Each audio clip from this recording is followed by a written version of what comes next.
Abang Sul combo. Abang Big Boss daripada mana Big Boss?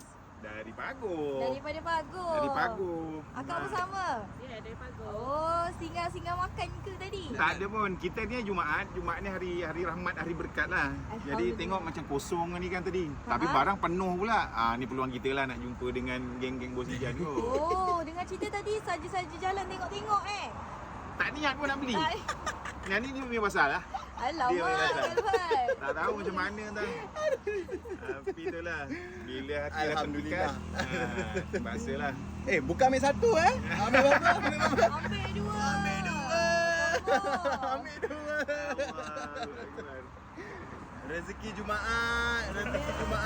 Alhamdulillah. Kita buka resit dulu. Kita buka resit. Kita buka resit Bismillah dulu. Bismillahirrahmanirrahim.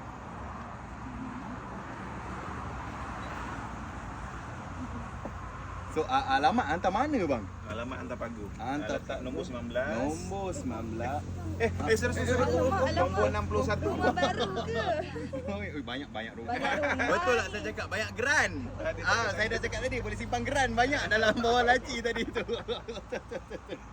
Nombor 1. Nombor 61.